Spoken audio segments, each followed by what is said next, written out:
The boy had learned to walk a certain way.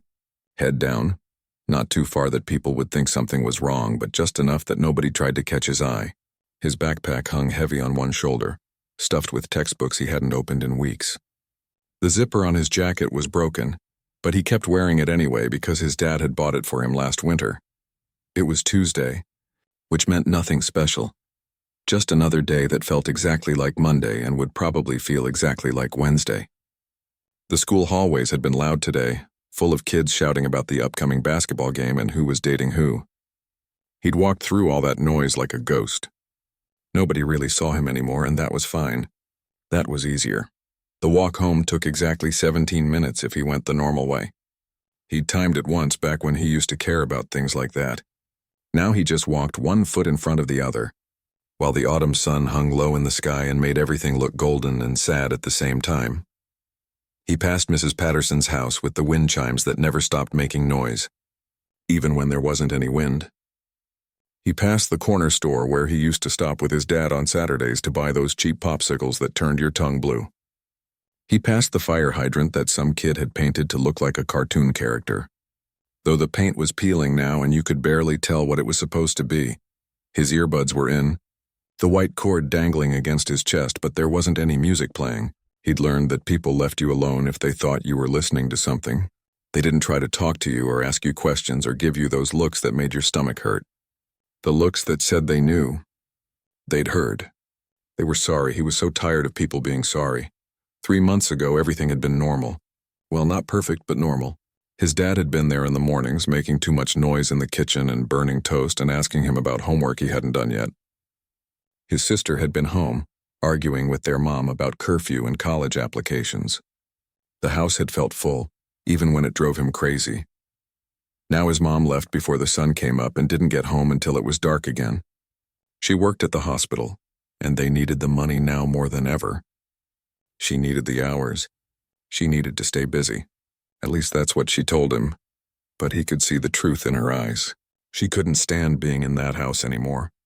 None of them could. His sister called every Sunday from college, her voice all bright and cheerful, asking him how school was going and if he was eating enough and if he needed anything. But she never asked the real questions. She never asked if he was okay because they both knew he wasn't. And what was the point of saying it out loud? At school things had changed too. His teachers had that look, that careful way of talking to him like he might break if they spoke too loud. They didn't call on him anymore even when he knew the answer. They let him turn in homework late. They gave him looks of concern when they thought he wasn't watching. His friends, or the people who used to be his friends, didn't know what to do with him anymore. For the first couple weeks they'd tried. They'd invited him to hang out, sent him messages, saved him a seat at lunch. But he'd said no so many times that eventually they stopped asking. It was easier that way. He didn't have to pretend to laugh at their jokes or act interested in things that didn't matter. The counselor at school had called him in a few times. She had an office that smelled like vanilla candles and had posters on the wall about feelings and reaching out for help. She'd asked him questions in that soft voice. How was he doing? Was he sleeping okay? Did he want to talk about it? He'd sit there in the chair across from her desk and give her one-word answers until she let him go. After a while, she stopped calling him in too. He turned onto Maple Street, his street where all the houses looked pretty much the same except for different colored doors and different cars in the driveways. His house was the blue one, fourth from the corner, with the porch light that stayed on all the time because nobody remembered to turn it off. But before he got to his house, there was the old man's place. Everyone on the street knew about the old man, even though nobody really knew him. He'd lived there forever, behind that tall hedge that blocked most of the view of his house. There was a gate, rusty metal painted green a long time ago, and it was always locked. Always. The boy had lived on this street for 5 years, and he'd never once seen that gate open. The kids in the neighborhood made up stories about the old man. Some said he was crazy. Some said he was mean. Some said he'd been in a war and seen terrible things, and that's why he didn't like people. The adults just called him Private, which was their polite way of saying the same thing. The boy had seen him a few times over the years, usually just glimpses through the hedge or when the old man was checking his mailbox. He was really old, probably in his 70s, with silver hair and a face full of wrinkles. He walked with a cane and never smiled at anyone. He never said hello. He just existed there behind his hedge and his locked gate, and everyone left him alone. But today was different. Today, as the boy walked past, he noticed something strange. The gate was open. Not wide open, just a little bit like someone had opened it and forgotten to close it all the way. It was such a small thing, but after years of seeing it locked, it stood out like a fire in the dark. The boy slowed down without meaning to, his eyes drawn to that gap in the gate. He could see more of the yard than he'd ever seen before. There were plants, vegetables maybe, growing in neat rows. There was a tree, old and twisted, with branches that hung low. There was a bench made of stone sitting in the shade, and there was the old man. He was standing there right by the gate, leaning on his cane. And he was looking directly at the boy. For a second, the boy thought about running, or at least walking faster, pretending he hadn't noticed, getting to his own house and his own empty rooms where nobody looked at him or expected anything from him. But something made him stop. Maybe it was curiosity. Maybe it was the fact that the old man's expression wasn't like the teachers or the counselors or his sisters on the phone. There was no pity there. No careful concern. Just a kind of steady, quiet attention. The old man's voice was rough, like he didn't use it much. "You walk past here every single day," he said. It wasn't a question. Always by yourself. Always quiet. The boy didn't know what to say to that. It was true, but it felt weird to hear someone else say it out loud. He stood there on the sidewalk, his hand gripping the strap of his backpack, waiting for whatever came next. The old man shifted his weight on the cane. "I know that walk," he said. "That way of moving through the world like you're not really here. Like you're somewhere else, somewhere far away." The boy's throat felt tight. He wanted to leave, but his feet wouldn't move. "I walked that way once," the old man continued. "Long time ago. When I came back from the war. Didn't talk to anyone for months. Just walked and walked and walked, trying to figure out how to be in a world that kept going on like nothing had changed. When everything had changed." There was something in his voice, something real and rough and honest, that made the boy look up and meet his eyes for the first time. The old man gestured with his free hand toward his yard, toward that stone bench under the tree. "Sit with me," he said. "Just for a minute. No talking if you don't want to. Just sit." The boy knew he should say no. He should go home. He should stick to his routine of walking in, going straight to his room, and lying on his bed staring at the ceiling until his mom got home and heated up something for dinner. But instead, he found himself taking a step toward that open gate, and then another. And then he was walking through it, into a place that had been locked away from the world for as long as he could remember. The gate creaked behind him as it swung shut, but it didn't latch. It stayed open, just a crack letting in the late afternoon light. The bench was cold when the boy sat down. It was made of gray stone, smooth in some places and rough in others, like it had been there for decades. The old man lowered himself down slowly on the other end, his cane resting against his knee, and for a moment neither of them said anything. The yard was bigger than it looked from the street. The hedge blocked most of it from view, but once you were inside you could see it stretched back pretty far. There were vegetable plants in rows, some of them wilting now that fall was here. There were tools leaning against a small shed in the back. There was that twisted apple tree above them, its branches thick and heavy, though there weren't any apples on it anymore. The boy kept his backpack on his lap, holding it like a shield. He didn't know why he'd come through the gate. He didn't know this man. For all he knew, all those kid stories about him being crazy could be true. But something about the way the old man had spoken to him, that rough honesty in his voice, had pulled him in. "You want some water?" the old man asked. The boy shook his head. "Suit yourself." The old man pulled a bottle from his jacket pocket and took a long drink. His hands shook a little as he brought it to his lips.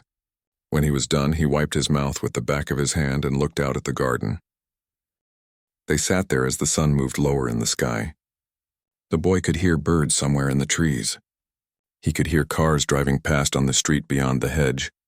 He could hear his own breathing, which seemed too loud in the quiet.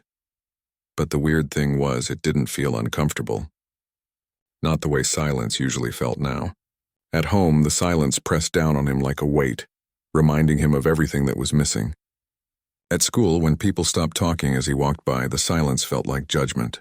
But this silence, sitting here on this cold stone bench next to this old man he didn't know, felt different. It felt like it was okay not to say anything, like nothing was expected of him. After what felt like a long time, the old man spoke again. My wife planted those vegetables, he said, nodding toward the garden. She died 6 years ago, cancer, fast kind. Here one day, gone 3 months later. The boy's grip on his backpack tightened. He didn't know what to say to that. People had said things about his dad's death. Lots of things, and none of them had helped. I'm so sorry for your loss. He's in a better place now. At least it was quick, he didn't suffer. All those words that were supposed to make things better but just made them worse. The old man didn't seem to expect him to say anything, though. He just kept looking at the garden. She loved growing things, he continued. Always had her hands in the dirt. I told her we could just buy vegetables at the store, save ourselves the trouble. But she said it wasn't about the vegetables. It was about watching something grow. Putting seeds in the ground and waiting and taking care of them and then seeing what happened.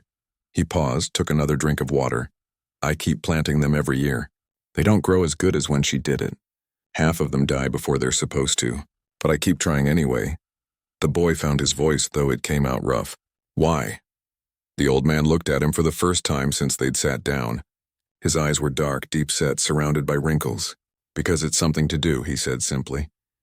Because she would have wanted me to. Because some days coming out here and watering these plants is the only reason I get out of bed. The boy looked down at his hands. His fingernails were chewed short, a habit he'd picked up in the last few months. Does it get easier?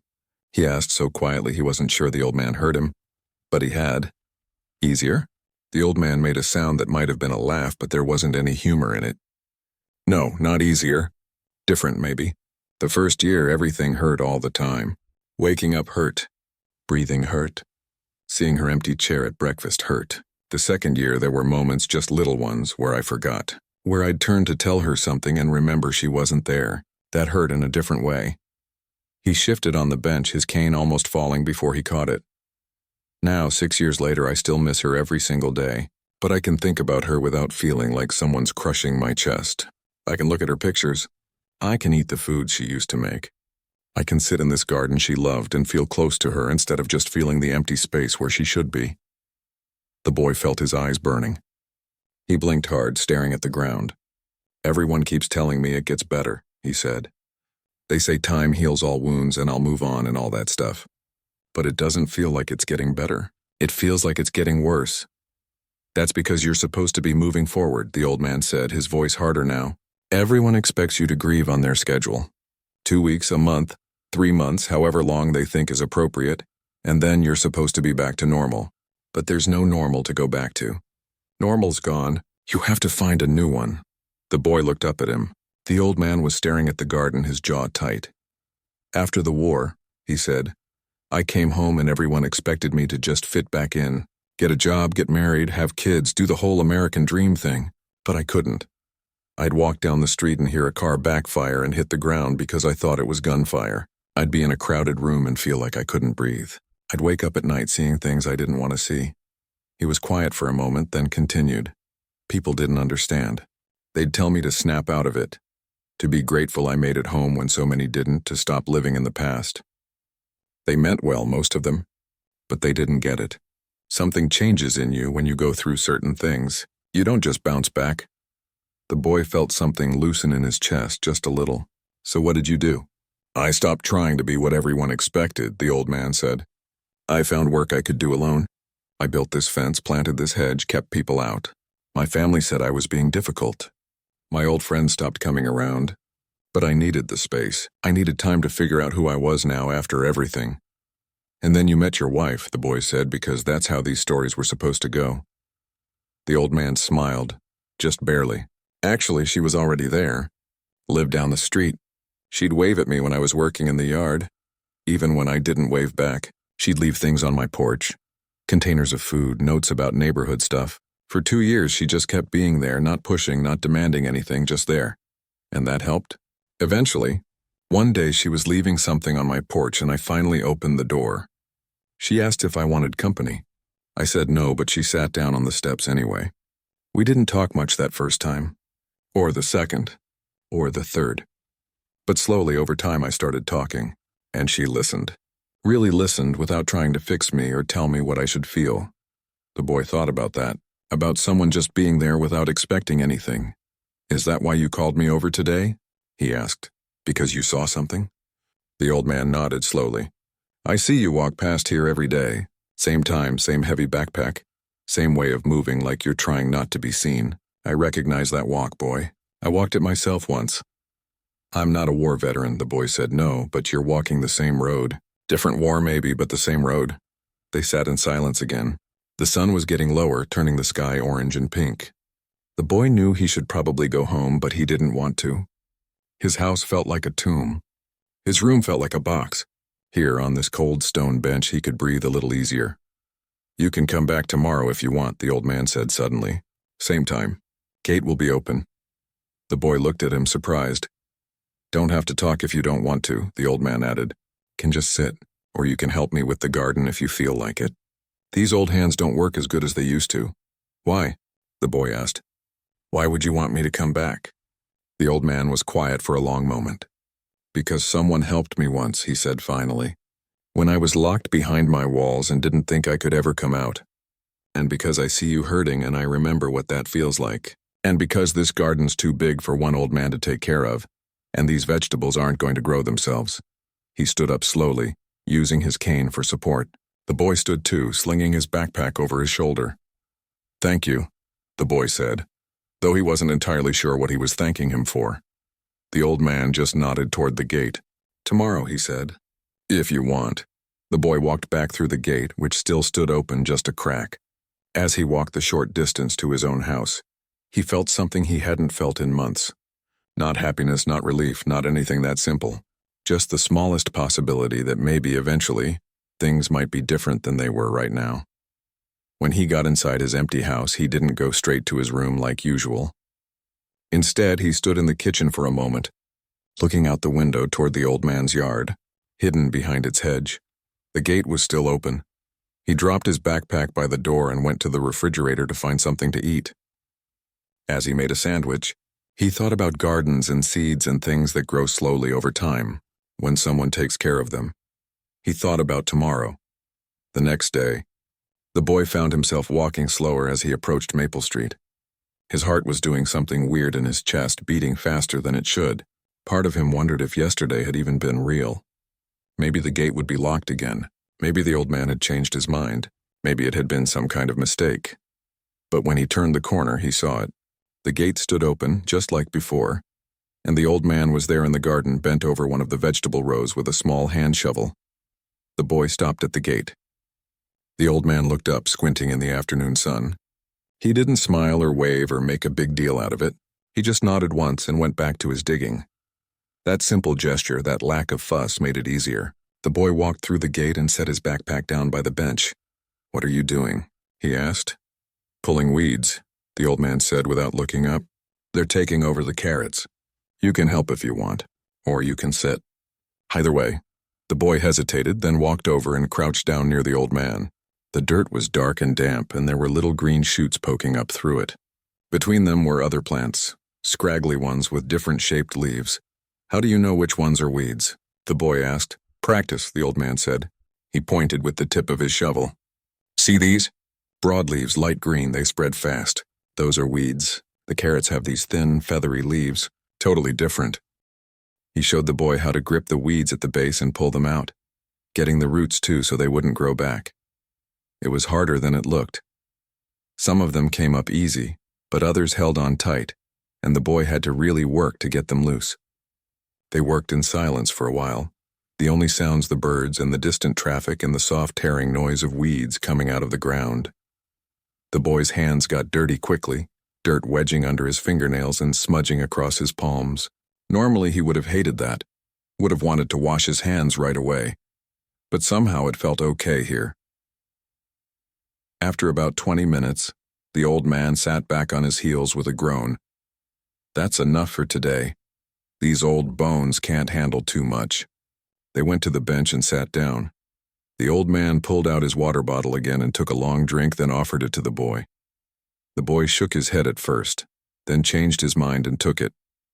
The water was warm, but tasted good. You go to the middle school? The old man asked. The boy nodded. Jefferson Middle, 7th grade. How's that going? The boy shrugged. It's okay. That's not an answer. The boy looked at his dirty hands. picking at the dirt under his nails. It's school. Same as always. The old man was quiet for a moment. You know what I learned in the war? He said finally. I learned that people need to talk about the hard stuff. Not talking about it doesn't make it go away. It just makes it grow in the dark, like mold. The boy felt his throat get tight. I don't want to talk about it. Fair enough.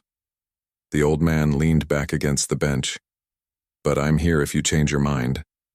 They sat there until the boy felt like he could breathe normally again. Then he surprised himself by asking, What was the war like? The old man's expression changed, got harder somehow. You sure you want to know? Yeah. It was terrible, the old man said simply. Worst thing I ever went through. We were in the jungle, always hot, always wet, never knowing when something bad was going to happen. I saw friends die. I saw things no one should have to see. He paused. But I also saw people be brave. Saw them look after each other. Saw them find ways to laugh even when everything was horrible. How old were you? 19 when I went over. 21 when I came back. Same age as a lot of guys. We were kids, really. Thought we were men, but we were kids. The boy thought about that. 19 seemed old to him, but the way the old man said it made it sound young. Did you want to go? He asked. No, got drafted. Didn't have a choice, but some guys volunteered. Thought it was their duty or they wanted adventure or they just didn't know any better. He shook his head. Most of us just wanted to survive and go home. And when you got home, nobody understood. That's right. They'd ask me about it like it was some kind of adventure story. Or they wouldn't ask at all, like if we didn't talk about it, it didn't happen. Either way felt wrong. He looked at the boy. People don't know what to do with pain that isn't theirs. They want to help, but they don't know how, so they either say too much or nothing at all. The boy nodded slowly. That made sense. That felt true. Is that why you built the fence? He asked. Part of it. I needed space. Needed to not have people looking at me all the time, expecting things from me. Out here behind this hedge I could just be. Didn't have to pretend to be okay when I wasn't. But then you got lonely. The old man smiled just a little. Eventually. Took a long time, though. Took years of being alone before I realized that being alone and being lonely are two different things. Being alone was what I needed at first. Being lonely is what happened when I stayed alone too long. The boy pulled his knees up to his chest, wrapping his arms around them. I don't think I'm ready to not be alone yet. That's okay. You'll know when you are. Nobody can tell you when that is. It's different for everyone. They fell into silence again, but it was that same comfortable silence from yesterday. The boy realized this was becoming something. This sitting on the bench with the old man. Not friendship exactly, not yet, but something. A routine. A place to be that wasn't school or home.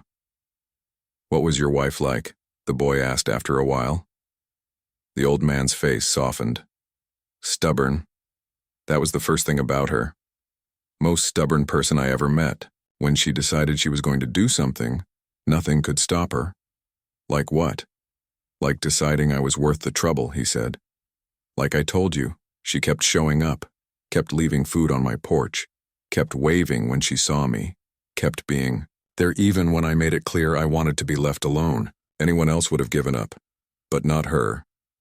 What was her name? Rose. Her parents named her that because her mother loved roses, had a whole garden full of them. Rose thought it was too old-fashioned, wanted people to call her by her middle name, but I liked Rose, suited her. How do you know she was the one you wanted to marry? The old man thought about that. I don't know if there was one moment. It was more like one day I realized I was happier when she was around. That the world felt less heavy when she was there. That I could talk to her about the things I couldn't talk about with anyone else. Did you tell her everything? About the war? Eventually. Not all at once. Little bits over time.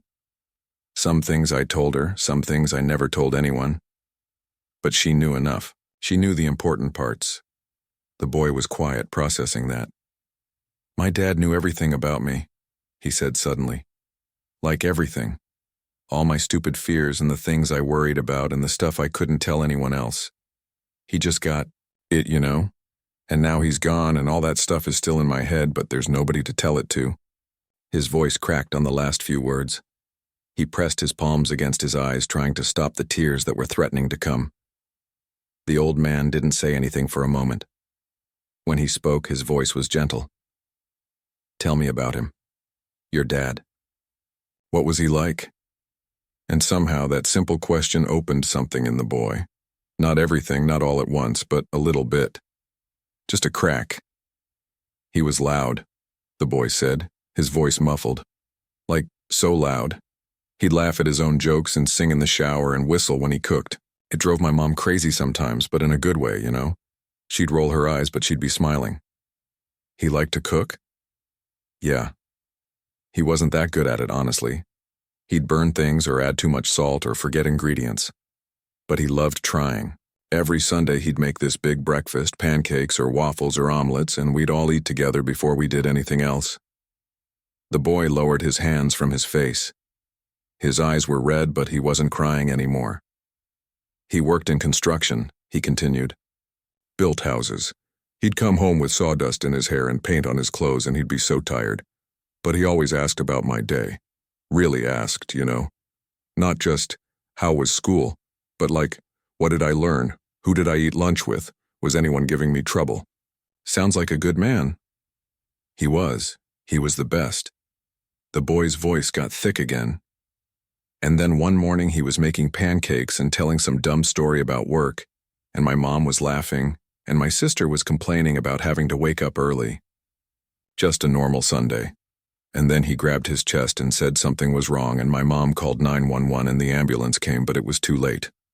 Heart attack. Just like that. Just gone. The old man let out a long breath. That's rough, kid. That's really rough. Everyone keeps saying at least it was fast, at least he didn't suffer. But that doesn't help. Fast means we didn't get to say goodbye. Fast means 1 second he was there, and the next he wasn't. You're right, the old man said. That doesn't help. People say that stuff because they don't know what else to say, but you're right, it doesn't help. The boy looked at him surprised. Nobody had said that before. Everyone had insisted that yes, it was sad. But at least he didn't suffer, as if that was supposed to make it better. Thanks, the boy said quietly. For what? For not trying to make it okay, for just letting it be terrible. The old man nodded. It is terrible. Losing someone you love is terrible. Anyone who tells you different is lying. They sat there as the sun continued its slow slide toward the horizon. The boy felt wrung out, exhausted in a way that had nothing to do with being physically tired. But he also felt something else, something lighter. Like talking about his dad, actually saying the words out loud, had released some kind of pressure that had been building up inside him. You should probably get home, the old man said eventually. Don't want your mother worrying. The boy stood up and grabbed his backpack. His hands were still dirty from pulling weeds, and his knees had dirt on them too. Can I come back tomorrow? He asked. Gate will be open, the old man said. As the boy walked home, he felt different somehow. Not better exactly, but different. Like maybe the old man was right. Maybe talking about it didn't make it go away, but maybe it made it grow a little less in the dark. The days turned into weeks and the boy's routine changed without him really noticing. School would end, and instead of dreading the walk home, he found himself looking forward to reaching Maple Street. The gate was always open when he got there, and the old man was always somewhere in the yard working on something or just sitting on the bench, waiting. Some days they worked in the garden together. The boy learned how to water the plants properly, not too much and not too little. He learned which vegetables needed full sun and which ones preferred shade. He learned that tomatoes needed to be staked or they'd fall over, and that squash plants spread out like they owned the place if you let them. Other days they just sat and talked. The boy told stories about his dad, the good memories and the hard ones. The old man told stories about Rose, about the life they'd built together, about the trips they'd taken and the quiet evenings they'd spent on that same bench. Sometimes they talked about other things too, like school or the weather or the birds that visited the garden. And some days they didn't talk at all. They'd just sit there in the comfortable silence, and that was okay too. The boy's hands got tougher from the work. He stopped biting his fingernails because they were always too dirty now anyway. His mom noticed the dirt under his nails one evening and asked where it was coming from. He told her about the old man next door, about the garden, about how he'd been helping out. She'd looked surprised, but then she'd smiled, really smiled, in a way she hadn't in months. "That's good," she'd said. "That's really good." She didn't ask more questions, and he was grateful for that. It was a gray Tuesday in November when things changed. The boy had gotten to the gate at his usual time, but the old man wasn't in his usual spot. The boy walked through the gate looking around. He found the old man near the shed struggling with a heavy bag of soil. The bag was almost as big as the old man was, and he was trying to drag it across the yard. "Let me help," the boy said, rushing over. "I've got it," the old man said, his jaw set in that stubborn way. "I can manage." But as he pulled at the bag, his cane slipped on some wet leaves that had fallen overnight. The old man's legs started to buckle, and for a terrible second, the boy thought he was going to fall face first onto the ground. The boy moved without thinking. He dropped his backpack and caught the old man, grabbing him under the arms and steadying him. For a moment they stood there, frozen, the boy holding up the old man, both of them breathing hard. "I've got you," the boy said. "I've got you." Slowly, carefully, the boy helped the old man over to the bench. The old man lowered himself down, and the boy could see his hands shaking. Not just a little, a lot. The boy sat down next to him, his heart still racing. "Are you okay?" The old man nodded, but he didn't speak right away. He just sat there catching his breath, staring at his hands. When he finally spoke, his voice sounded older than usual, tired. "I hate this," he said. "I hate not being able to do things I used to do. I hate needing help. I hate that a bag of soil can beat me."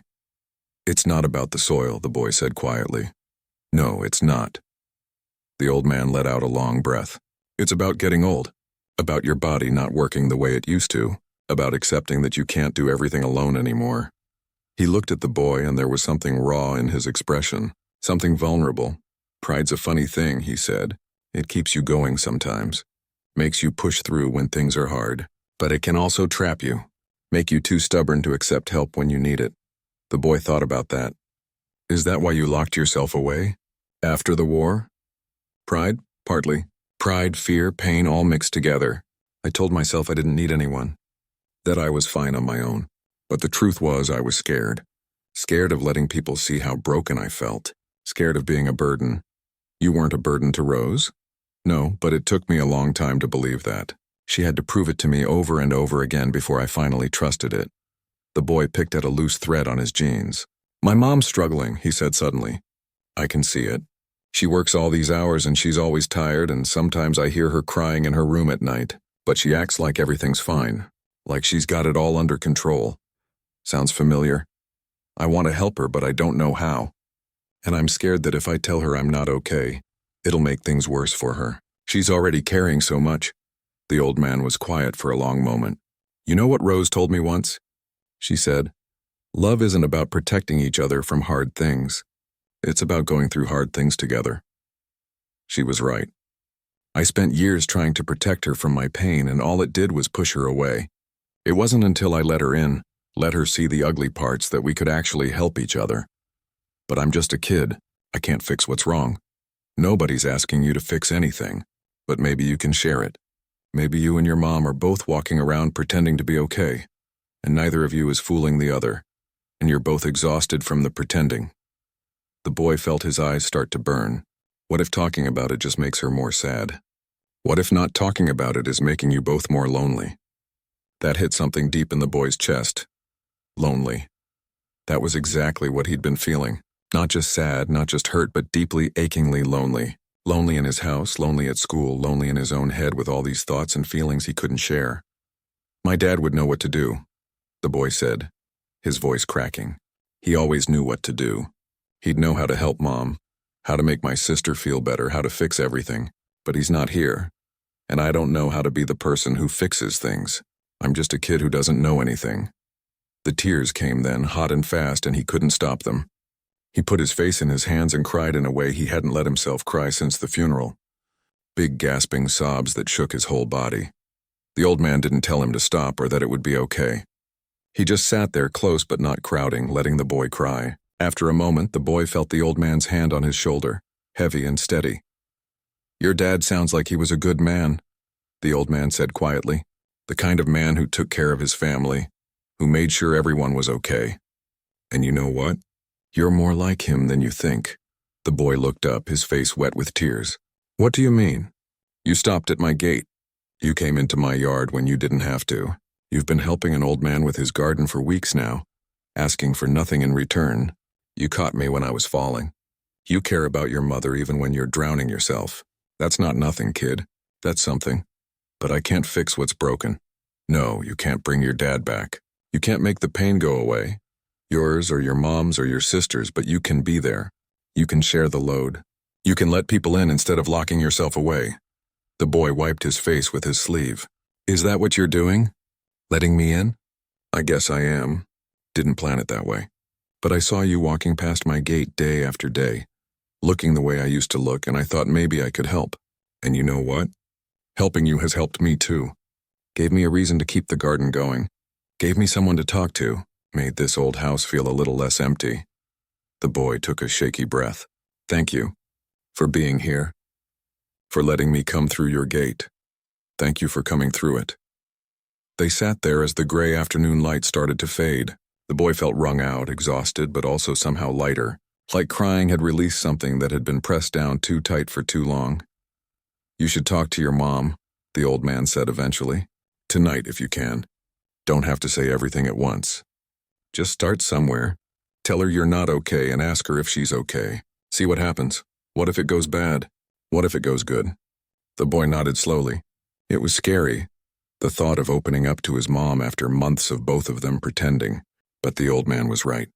The pretending wasn't working. It was just making them both more lonely. He stood up, grabbed his backpack. His eyes were still puffy from crying and his throat felt raw, but he felt more clear-headed than he had in a long time. "Tomorrow?" he asked. "Gate will be open," the old man said. Then he added, "And kid, if you need to talk after you talk to your mom, you know where to find me. Anytime." The boy nodded and headed for the gate. As he walked the short distance to his own house, he thought about what he was going to say.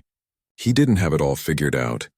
Didn't have some perfect speech planned, but maybe that was okay. Maybe he just needed to start with the truth. His mom's car was in the driveway. She was home early, which was rare. The boy stood at his front door for a moment, taking a deep breath. Then he went inside.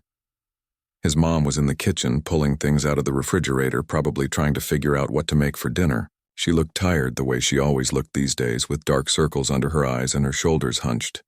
"Hey," she said, glancing at him. Then she looked again, closer. "Have you been crying? Are you okay?"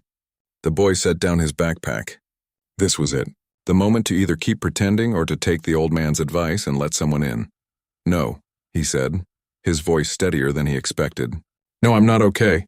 And I don't think you are either. And I think maybe we should talk about it." His mom froze, a container of leftovers in her hand. For a second, the boy thought she was going to brush it off. Say everything was fine, go back to pretending. But then her face crumpled, and she set down the container and pulled him into a hug. A real hug. Tight and desperate, the kind they hadn't shared since the funeral. "No," she whispered into his hair. "No, I'm not okay. I'm not okay at all." And they stood there in the kitchen holding each other, finally letting the walls come down. The conversation with his mom didn't fix everything. The boy learned pretty quickly that one honest talk couldn't undo months of grief and loneliness. But it was a start. They sat at the kitchen table that night for hours, eating sandwiches because neither of them felt like cooking, and they just talked. Really talked. His mom told him how scared she'd been trying to hold everything together, how she'd thrown herself into work, because being busy was easier than being home where everything reminded her of his dad, how she worried about him and his sister every single day, wondering if she was doing enough, being enough, when she felt like she was barely holding on herself. The boy told her about walking home in silence every day, about feeling invisible at school, about the counselor who meant well but didn't help, about how much he missed his dad every single day in ways big and small, about the old man next door and the garden and the gate that had finally opened. They cried together. They laughed a little too, sharing memories of his dad that were funny and sweet and painful all at once. And when his mom finally went to bed that night, she hugged him again and said something that stuck with him. "We're going to get through this," she said. "Not today, not tomorrow, but eventually, together." Winter came to Maple Street slowly. The leaves fell from the trees, the air got colder, and the garden started to look bare and brown. But the boy kept going to the old man's gate every day after school, and the gate was always open, just like the old man promised. They worked on winterizing the garden, covering the soil with mulch, protecting the plants that could survive the cold. The old man taught him about seasons, about how some things have to die back before they can grow again, about how rest isn't the same as giving up. "Gardens teach you patience," the old man said one cold afternoon as they worked. "You can't rush them. You have to work with the seasons, not against them. People are the same way. Sometimes you need winter before you can have spring." The boy thought about that a lot, about seasons and patience and the slow work of healing. His mom started coming home earlier some nights. She cut back her hours at the hospital, said she needed to be home more, needed to be present. They started having dinner together most nights, nothing fancy, just the two of them at the kitchen table talking about their days. His sister came home for Thanksgiving, and it was hard, the first big holiday without their dad, but they got through it. They told stories about him, laughed at his terrible jokes, cried when they needed to. Things at school got a little better too. The boy started talking in class again, just here and there at first. He joined a couple of his old friends at lunch one day, and they didn't make a big deal about it, just made room for him at the table like he'd never left. It wasn't the same as before, but it was something. He told the old man about all of it during their afternoons in the garden. The old man would listen and nod and sometimes share his own thoughts, his own experiences. He told the boy about the years after Rose died, about how he'd almost locked himself away again, almost rebuilt those walls.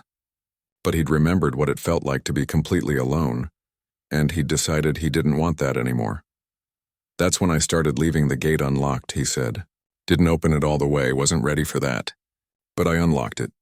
Figured if someone needed to come in, they could, and then you came along." "I'm glad I did," the boy said. "Me too, kid. Me too." One Saturday in December, the boy's mom asked if she could meet the old man. The boy had told her so much about him, about the garden, about their talks, and she wanted to thank him. The boy felt nervous about it, protective almost. This was his place, his person, his escape.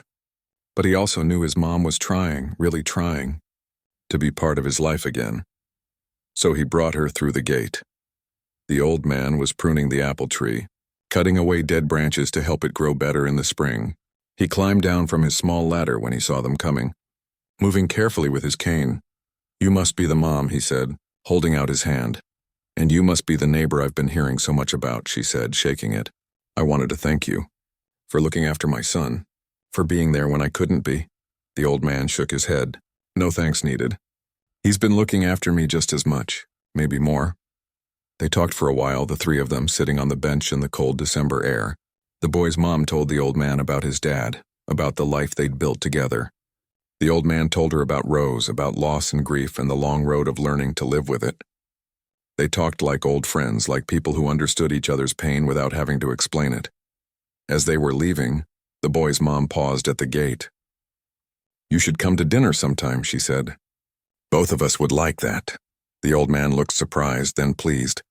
"I'd like that too." After that, the old man became a real part of their lives. He came to dinner once a week, always bringing vegetables from his garden in the summer and fall, always bringing stories and wisdom, and that same steady, calm presence. He became like family, like a grandfather the boy had never had. The boy kept coming to the garden through the winter, even when it was cold and there wasn't much to do. They'd sit on the bench in their heavy coats watching birds, talking about everything and nothing. The old man taught him how to identify different types of birds, how to tell a sparrow from a finch, a robin from a cardinal. Spring came eventually, the way it always does. The snow melted, the days got longer, and the garden started to wake up. Little green shoots pushed up through the soil, reaching for the sun. The apple tree trimmed back during the winter started to bud. "Look at that," the old man said one afternoon in March, pointing to the tree. "Might actually get apples this year. Haven't had apples on this tree in 5 years, not since Rose died. But maybe this year." The boy helped him plant new seeds, new vegetables, continuing the cycle. He'd learned so much over the winter. About gardening and grief and healing and patience. He'd learned that some things can't be rushed, that growth takes time, that you have to work with the seasons instead of fighting them. He still missed his dad. Every single day. But it didn't crush him anymore. Didn't make him want to disappear. He could think about him, talk about him, remember him without feeling like he was drowning. The old man had been right. It didn't get easier, but it got different. The grief was still there, but he'd learned to carry it better. One warm April afternoon, the boy was working in the garden when he heard voices at the gate. He looked up and saw some kids from his neighborhood, younger ones, maybe 9 or 10 years old, standing there nervously. "Is this the garden?" one of them asked. "The one we heard about?" The boy looked at the old man, who smiled. "Come on in," the old man called. "Always room for more hands." The kids came through the gate, wide-eyed and curious. The boy showed them around, taught them what the old man had taught him. How to tell weeds from vegetables, how to water properly, how to be patient with growing things. More kids started showing up. Word spread through the neighborhood about the old man's garden, about how the gate was open, about how you could come in and help and learn. Some days there were 5 or 6 kids there, pulling weeds, watering plants, asking questions. The old man's yard, which had been silent and locked for so long, filled with noise and life. The boy watched it happen with something like wonder. The old man had opened his gate for him, given him a place to heal when he needed it most. And now that place was helping other kids too. Kids who needed somewhere to go, someone to listen, something to do with their hands while their hearts figured out how to mend. The old man pulled the boy aside one afternoon when the garden was full of children. "You did this," he said quietly. "You came through my gate when I needed someone to care for. And now look, all of this." "You opened the gate," the boy said. "You gave me a reason to." They stood there together, watching kids laugh and work and learn, watching the garden grow and thrive, watching the apple tree's branches fill with white blossoms that would become fruit. The boy's mom came by one evening in May and found them all there. The old man in the middle of a small crowd of children, showing them how to stake tomato plants. She stood at the gate for a moment, just watching, and the boy saw tears in her eyes. But they were good tears this time. Grateful tears. "Your father would love this," she said when the boy came over. "He'd love that you found this place, this person, that you helped create this." "I think he'd like the old man," the boy said. "I think they would have been friends." "I think so too." As summer approached, the garden exploded with life. Tomatoes ripened on the vine. Squash grew so big they could barely lift them. Carrots pushed up through the soil. And the apple tree, after 5 years of refusing to produce, was heavy with fruit. On a warm June afternoon, the old man picked one of the apples and handed it to the boy. "First one," he said. "You should have it." The boy took it, felt its weight in his hand. It was small and a little misshapen, not perfect by any means, but it was beautiful. Evidence of growth, of patience, of things coming back to life after a long winter. He bit into it. It was tart and sweet at the same time, and it tasted like hope. Bye everyone, subscribe and share, and how you feel after listen this story.